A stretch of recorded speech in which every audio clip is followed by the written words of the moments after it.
У директора приюта был невероятно насыщенный день, полный забот и срочных дел. Едва она успела помочь одной собаке этим утром, как к ней подбежала другая, маленькая, худощавая собачка с пронзительным и умоляющим взглядом.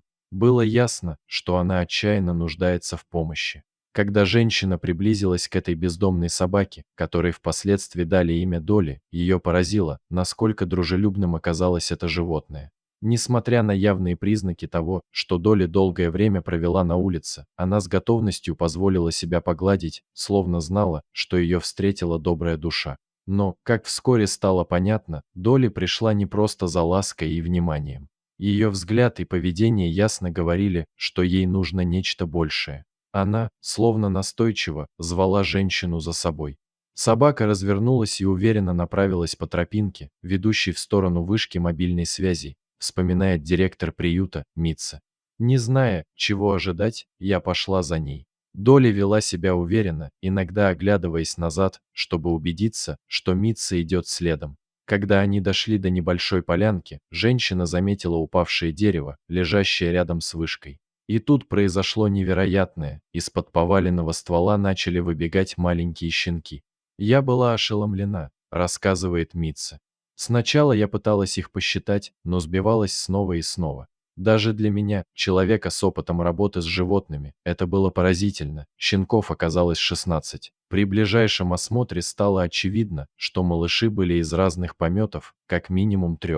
Это означало, что Долли не только заботилась о своих щенках, но и приютила чужих. Она стала настоящей матерью-героиней, оберегая малышей, находя для них безопасное укрытие и, вероятно, делясь с ними едой, которую ей удавалось раздобыть. Никто не знал точно, сколько времени они провели в этом укрытии без человеческой помощи, но одно было ясно – без заботы Долли щенки не выжили бы. Она спасала их, как могла, несмотря на собственные трудности. Пока Митца ждала помощи от коллег, она старалась поближе познакомиться с малышами. Ее сердце сжималось от грусти, глядя на этих крохотных созданий. Они были удивительно дружелюбны и легко шли на контакт, что ясно говорило о том, что когда-то они жили в доме, где их любили.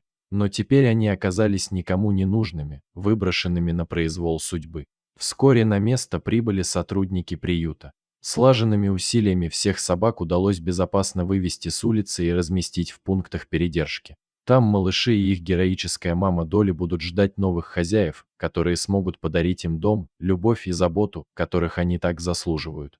Эта история еще раз доказывает, насколько сильными, преданными и заботливыми могут быть животные, даже в самых сложных обстоятельствах. Долли стала настоящим символом бескорыстной любви и верности, которые она проявила к своим приемным детенышам.